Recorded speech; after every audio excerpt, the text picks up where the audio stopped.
The night sky burned with falling fire. The alien forest was alive with smoke and the clash of blades. Human soldier Kale pushed through broken branches, his chest rising and falling. Around him, the battlefield was chaos. Strange warriors with glowing eyes fought under the light of shattered moons. Their weapons sang, their voices roared. Kale was no hero. He had come here only as part of a peace mission. But when the ambush came, there was no time for talks. He fought to survive, steel against alien steel. His arm was tired, his shield cracked, yet his spirit refused to fall.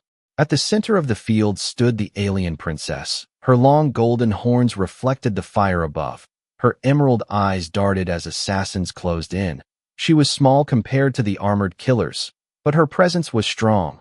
Kale could see fear in her, but also defiance. She refused to kneel, refused to scream. The assassins moved fast, one blade raised high, meant to pierce her heart. Kale's eyes widened. Time slowed. He saw the metal flash. He saw her lips part in a breath. In that moment, something inside him snapped. He ran. His boots slammed against the dirt. He crossed the space between them in a heartbeat. And as the blade came down, he threw himself into its path. The steel dug deep into his side, burning pain exploding through his body. But his hand clamped on the assassin's wrist. His roar thundered in the air as he forced the killer back. The princess gasped, her hand reaching out. But Kale did not let go. His armor cracked under the weight of the blow. His body screamed with pain. But his eyes locked on the assassin. He twisted, forcing the attacker to stumble. The alien hissed, then vanished into the shadows of the forest. Silence. Only Kale's ragged breaths filled the air. He dropped to one knee, blood spreading across his armor. The princess fell beside him, her fingers glowing faintly with strange light. Her voice trembled, yet carried power, ancient and heavy. "You took the blade meant for me," she whispered. "By the law of my people, your life and mine are bound. You saved me, so I owe you a life debt. Until the stars fade, your future is mine, and mine is yours." Kale blinked, confusion mixing with the haze of pain. He did not understand her words, yet he felt them. The vow pressed against his heart like invisible chains. He tried to speak, but only blood touched his lips. Still, he knew something greater than battle had begun. The surviving guards bowed to him, their alien faces unreadable. The princess's eyes never left him. Her gaze burned with both gratitude and something heavier.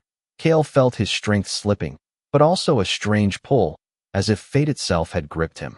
The wind carried the smell of smoke and blood. The stars above seemed to shiver. Kale realized this was not the end of a fight, but the start of a story that would change everything. He had not only saved a princess, he had stepped into an ancient tradition older than human memory, a tradition that demanded more than blood. It demanded his future. Kale opened his eyes slowly, the pain still burning in his side. The air smelled of ash and blood. The forest around him had gone quiet. He could hear the faint crackle of fire in the distance, and the soft voice of the alien princess beside him, her hands pressed against his wound, glowing with a strange golden light. He did not understand her magic, but he felt warmth spread through his body, slowing the bleeding. "You should not move," she whispered, her voice soft but firm. "The blade almost took your life, but you stopped it. No human has ever done what you did." Kale tried to answer, but his throat was dry. He only managed a faint cough. His mind still echoed with her words from before. Life debt. He did not know what that meant, but he could feel it, a weight pressing inside him, as if her vow had wrapped around his soul. The guards stood around them, their alien faces marked with symbols carved into their skin. They stared at Kale with mixed looks, some with respect, some with suspicion. One of them finally spoke, his voice deep and rough. "Princess, you cannot bind yourself to an off-worlder. The elders will not allow it. He is not one of us." The princess turned her emerald eyes toward him, sharp and unyielding. "He saved my life when your blades failed," she answered. "By the law of our ancestors, he is bound to me now. No elder, no council, no king can undo it." Kale frowned, trying to rise, but the pain forced him down again. His voice was low and tired. "I did what anyone would do," he said. "You don't owe me anything." But she shook her head, her hair falling across her shoulders, glowing faintly under the broken moonlight. Among my people, a life debt is sacred. You carry my fate now, and I carry yours. You may not want this, human, but you cannot escape it. Kale felt a chill run through him. He had come here as a soldier, a simple fighter, not as someone meant to carry the fate of a princess. Yet the way she looked at him, so certain, so fierce, made him realize there was no turning back. The guards whispered among themselves. One stepped closer, his hand on his weapon. His voice was sharp with anger. He is weak. He is bleeding. He is not worthy of you. Princess, let me finish him before the bond becomes unbreakable. The princess rose, her body small but her presence towering. She stood between Kale and the guard, her voice filled with steel. If you touch him, you defy me, and if you defy me, you defy the crown. The guard froze, his hand trembling, then slowly stepped back. His eyes burned with silent fury, but he obeyed. The others lowered their heads, bowing once more to the princess.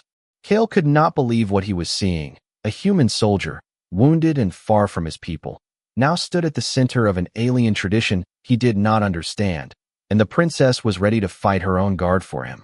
She knelt again, her hands glowing as she healed him. Rest, she said softly. The path ahead will not be easy. My father, the king, will test you. The council will question you. And the enemies who tried to kill me will not stop. They will come again and again until one of us falls. Kale closed his eyes, the weight of her words sinking in. He had no choice. The vow had been spoken, the bond sealed. His life was no longer his alone. It was tied to hers, to her people, to her war. As the forest wind moved through the broken trees, Kale realized this was more than survival. It was destiny, and destiny had chosen him, whether he wanted it or not. The journey back to the alien capital was long and heavy. Kale rode on the back of a beast that looked half like a horse and half like a scaled predator. His side was bandaged with alien cloth, the pain still sharp with every movement. The princess rode beside him, her golden horns shining in the pale morning light. Her guards surrounded them, silent and tense, their eyes often turned to Kale, filled with suspicion, anger, and something close to fear. He could not forget the words she had spoken. Life debt. They echoed in his mind like an oath carved into stone. He had saved her life, but in doing so, he had stepped into a world of traditions older than any human empire. He wanted to believe it was simple, that once he was healed, he could walk away. Yet deep inside, he knew there was no walking away.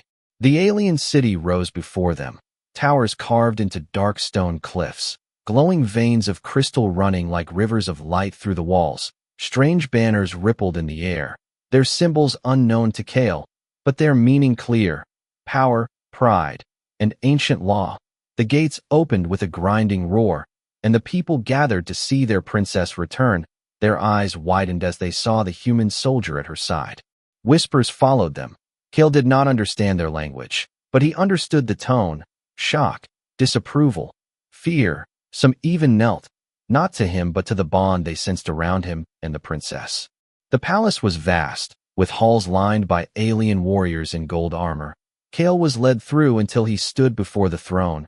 The king sat high, his horns larger, his presence like a storm, his eyes burned with judgment, and his voice carried across the chamber. My daughter lives, he said, his tone like iron. Because of this off-worlder. The princess stepped forward, her chin high. Father, he saved me. The assassin's blade would have ended me, but he took it instead. By the law of our ancestors, the life debt binds us. The hall fell silent. The king leaned forward, his gaze narrowing. Do you speak these words knowing what they mean, child? Do you bind yourself to him before your people, before your bloodline, before your crown? I do, she said firmly. The law is clear, and I will not break it. The king's eyes turned to Kale, his voice rumbled like thunder. Human, do you understand what has been done?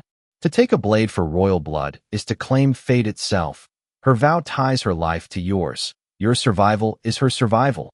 Her death will drag you into the abyss with her, and if you fail her, the punishment is death. Kale felt the weight of the words crush him. He wanted to speak, to protest, to say he had never asked for this. Yet the bond pulsed inside him like a living flame. He knew the king spoke truth. He could feel the chain already tightening. I didn't do this for power or for law, Kale said slowly, his voice rough. I saw someone about to die, and I stopped it. That's all.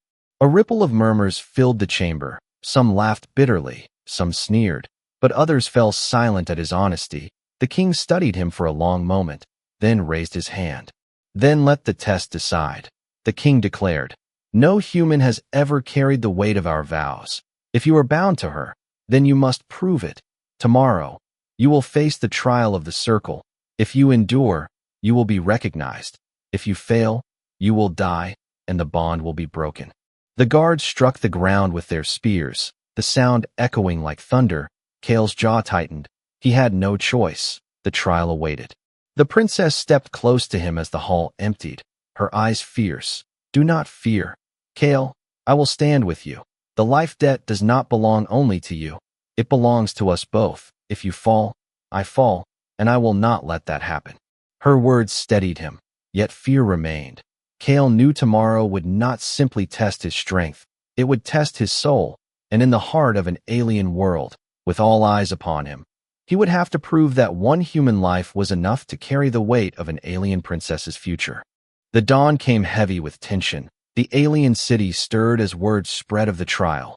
Crowds filled the stone paths and balconies carved into the cliffs, all waiting to see if the human soldier would live or die. Kale stood in the center of the great circle, an arena older than empires. Its floor was made of black stone, its walls lined with glowing crystals that hummed like voices from the past. The princess stood at the edge, her emerald eyes fixed on him. Her voice had been firm the night before, promising to share his fate. Yet Kale knew the weight of this test rested on him alone. His side still ached from the blade. His body was tired, but there was no escape. The vow bound him here, and so did honor. The king sat upon a throne of crystal high above the arena, his gaze unblinking. The council beside him whispered like vultures waiting for blood. One of them rose, his voice sharp and cold. The trial of the circle will decide if the human is worthy of the vow. He must face what none outside our blood have ever faced. If he survives, he may stand beside the princess. If he falls, the bond is broken and the law satisfied. The gates of the arena groaned open. From the shadows came 3 alien warriors, their armor marked with scars of countless battles. Their weapons glowed with strange fire. Kale tightened his grip on the blade he had been given, crude compared to theirs, heavy in his hands. His breath slowed, his heart steady. The first warrior charged, fast as lightning. Kale raised his shield. The impact rattled his bones. Sparks flew as their blades clashed. Kale staggered but held his ground. He pushed back with raw strength, driving his enemy a step away. The crowd hissed, some cheering, some shouting for his death. The second warrior circled behind. Kale turned too slow. Pain cut across his shoulder as the blade sliced. He gritted his teeth, refusing to fall. His shield slammed backward, striking the attacker's chest. The alien stumbled, giving Kale room to breathe. The third warrior watched with cruel patience, then stepped forward. His weapon was a long spear tipped with crystal, glowing with deadly light. He thrust. Kale rolled aside, the spear striking the stone with a crack. Kale slashed upward, sparks raining as steel met crystal. The crowd roared. The princess clutched the edge of the wall, her hands white with tension. She whispered words in her own tongue, perhaps prayers, perhaps curses. Kale's body screamed with pain, but his spirit burned brighter. He fought not as an alien warrior, but as a human, raw and unyielding. He used every trick, every instinct from years of war. He fought dirty when he had to. A kick to the knee, a strike with the shield's edge. The first warrior fell to the ground, unconscious. The second roared in rage, leaping high. Kale braced. He met the strike with his blade, the force shaking his arms. He twisted, letting the alien's weight carry him forward, then drove his shoulder into the enemy's chest. The warrior hit the ground hard. Only the third remained, spear glowing brighter. The crowd went silent. Sensing the final clash, Kale's chest heaved, sweat and blood running down his skin. The alien spun the spear like a storm, striking again and again. Kale barely blocked each blow, the shield cracking. The last strike came, a killing thrust aimed at Kale's heart. With a roar, Kale stepped inside the blow, Closer than the alien expected, his blade drove forward, straight into the warrior's chest. The spear fell, its light fading. The alien staggered, then collapsed onto the black stone. Silence hung over the circle. Kale stood swaying, his blade dripping, the shield shattered. But he did not fall. He raised his head, his eyes meeting the king's. The vow burned inside him, but so did victory. The king rose, his voice carrying across the arena. The human has endured. The bond holds true. He is no longer an outsider. He is bound by law and by strength. The crowd erupted, some with cheers, some with rage, but none could deny the truth. The princess ran to Kale, her hand gripping his arm, her eyes fierce with pride and relief. "You stood where even our own would fall," she whispered. "You are mine now, and I am yours. No one can deny it." Kale's body trembled, but his spirit was steady. He had survived the trial of the circle, but in the back of his mind, he knew this was only the beginning. For trials may prove worth, but they also awaken enemies, and somewhere in the shadows, those who wanted the princess dead still waited, sharpening their blades for the next strike. The echoes of the trial of the circle still rang through the alien city. Some saw Kale as a hero, others saw him as a curse, but no one could deny he had stood where many of their own had fallen. The streets whispered his name, some in respect, others in anger, and as he walked beside the princess through the palace halls, every gaze burned into him like fire. The princess walked tall, her emerald eyes sharp, her horns catching the light of the crystals above. She kept close to him, as if daring anyone to question the vow that bound them. Yet Kale could feel the weight pressing heavier each day. He was no longer just a soldier. He was a symbol, and symbols often drew blades faster than words. That night the council gathered, a circle of elders whose horns were marked with gold, and whose voices carried the law. They sat beneath the great dome, stars glowing through crystal windows. The king sat in silence, his gaze unreadable, while the council spoke. "This bond is dangerous," one elder hissed, his voice sharp as broken glass. "Our people cannot accept an outsider tied to the bloodline. It breaks the order, it threatens the throne." Yet he passed the trial. Another answered, older and calmer. "The law is clear. If we deny it, we deny the ancestors, and that will tear our people apart faster than any enemy." "He survived by luck," another spat, "and by tricks unworthy of a warrior. The bond must be broken. If the king will not order it, others will." The princess's voice cut through the hall like steel. "If you move against him, you move against me. And if you defy me, you defy the crown itself." The hall went silent, her words striking like thunder. Kale stood behind her, his hand resting on the hilt of his blade. He could not understand every word they spoke in their tongue, but he understood enough. They wanted him dead. They wanted the bond undone. After the meeting, the king called him forward. His voice was low and heavy. "Human, you have proven strength, but strength alone will not keep you alive. My council is divided. Some see you as a threat, some as a tool. You must walk carefully. Every step you take will be watched, every breath measured. The vow cannot be broken, but blood spilled in the dark leaves no witnesses." Kale nodded, his jaw tight. He had fought enemies face to face, but this was something different. This was a war fought with whispers, shadows, and hidden daggers. That night he did not sleep. The princess stood with him on the balcony, the alien stars burning above. Her voice was soft, carrying both warmth and fire. "They will come for you, Kale, not in the open, but in the night. They fear you because you are human, because you should have died, and yet you live. You carry my future, and they hate you for it." Kale looked at her, his voice steady despite the storm inside him. "Then let them come. I've faced blades before. I'll face them again." She smiled faintly, though her eyes betrayed the weight she carried. "You do not understand. This is not a battle of one night. It is a war of trust, of loyalty, of hearts. If they cannot kill you with steel, they will try with lies, and lies cut deeper than blades." As if her words were a warning, the first strike came before dawn. Kale woke to the whisper of steel sliding free. His hand grabbed his weapon just as a shadow moved in the dark. The assassin's blade flashed, but Kale rolled. The strike missing his throat by a breath, he lashed out, his blade striking the intruder's arm. The assassin hissed, alien blood spraying the stone, and leapt from the balcony into the night. The guards rushed in too late, their faces pale. The princess stood with fire in her eyes, shouting commands. Cale's chest heaved as he stared into the darkness. He knew this was not the last attempt, only the first. The council's words echoed in his mind. If the king would not break the bond, others would try with death. As dawn broke, Cale gripped the rail of the balcony, his voice low, steady, unshaken. If this is the path, then I'll walk it. They want me gone, but I'm not leaving, not while your life is tied to mine. The princess stood beside him, her hand resting lightly on his arm. Her voice was firm, a vow of her own. Then we will stand together, Cale, against their whispers, against their blades, against the world itself, if we must. And as the sun rose, painting the alien city in blood-red light, Cale knew the trial had ended, but the true war had only begun. The palace walls seemed colder after the attack. Cale could feel unseen eyes on him at every turn. Servants moved quickly in the halls.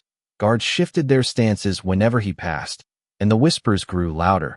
They thought he did not understand their tongue, but he could read their faces. Some wanted him gone, some feared him, and some waited for the moment he would fall. The king had given no command about the failed assassination. His silence was heavy, as if he too was waiting to see if Cale could survive the storm. The princess, however, never left his side. Her presence was a shield as much as his blade was. Yet Cale knew even she could not protect him from daggers in the dark. One evening, the council gathered again. Cale stood behind the princess as they spoke. Their voices carried venom. The human has brought nothing but danger. The attempt on his life proves it. His presence invites chaos. Our enemies grow bold because of him. Another voice countered, sharp and mocking. Or perhaps it proves the bond is real. If they fear him so much, perhaps he is stronger than we see. The debate raged, but Cale's eyes were on one elder in particular, a tall figure with silver-marked horns. His gaze never left Cale, cold and sharp. That elder said little, but Cale felt the weight of his silence more than the other's words.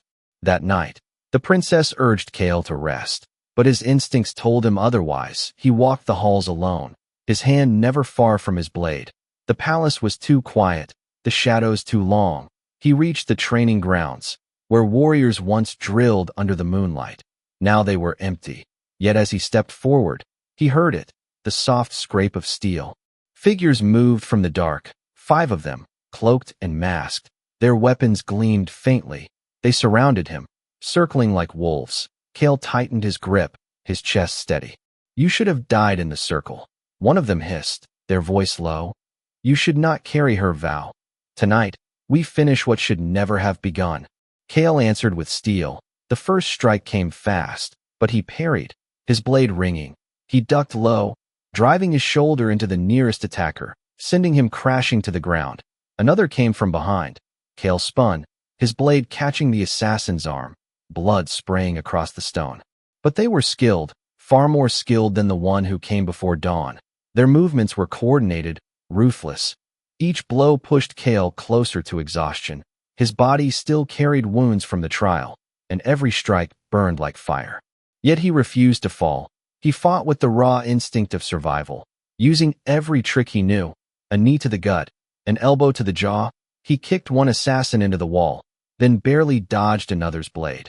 The fight was brutal, bloody, but Cale's spirit burned, stronger than fear, stronger than pain. The clash drew attention. Guards rushed in, but they froze at the sight. For among the cloaks, one mask was knocked free. It was not a nameless assassin. It was a guard, one of their own, his face pale as Cale's blade pressed against his throat. The princess arrived with her own guards, her eyes blazing with fury. She saw the fallen, the blood, and the unmasked traitor. Her voice thundered across the hall. You dare strike him within these walls. You dare betray me. The traitor spat. He is no true warrior. He is no royal blood. He is human filth. The bond is a curse. We strike for the good of the crown. The princess's hand lifted, her voice shaking with power. Then you strike against me, and there is only one punishment. Her guards dragged the survivors away, some fighting, some silent. The hall was filled with murmurs. the council's whispers already spreading like fire. Kale stood bloodied, his breath ragged, but his eyes never wavered. He had survived again, though survival only made the hatred burn brighter. Later, as the princess helped tend his wounds, her voice softened. They will not stop. Kale, the council is split, and each attack only makes the divide deeper. If they cannot kill you in battle, they will try with poison, with lies, with the law itself. Kale looked at her, his voice calm despite the storm. Then let them try. I will not step back. I will not leave. You're bound to me, and I'm bound to you. Whatever comes, we face it together. The princess's hand lingered on his, her emerald eyes softer now. Together, she whispered, as outside the palace, the city stirred with unrest, and in the shadows, unseen enemies planned their next strike. The city trembled with unrest. Whispers had become shouts, and shouts had become marching feet. The failed assassins had not silenced the council's schemes. They had fueled something greater. Rebellion stirred beneath the towers. Fires lit in the night, and banners of defiance waved in the wind. Kale stood upon the palace balcony, the alien stars glowing faintly above. His armor was cracked, his wounds still raw, yet he stood tall. For days he had fought shadows, daggers, and poisoned words, but now the enemy no longer hid. They came openly, a tide rising against the throne. The king gathered his warriors, their gold armor flashing under the crystal torches. His voice thundered, commanding silence. The bond has brought division, but division cannot decide fate. Tonight our people will see with their own eyes who carries strength. The human has survived trial and treachery, yet still they doubt. Let him face the fire once more, not alone, but beside the one he saved. The princess stepped forward, her emerald eyes unshaken. Then let them see us together, she said, her voice carrying across the hall. Let them see the vow is not weakness, but strength. The rebels came at dawn, their ranks filled with soldiers who once swore loyalty. The gates of the city shook as they struck, the palace walls trembled, and Kale tightened his grip on his blade.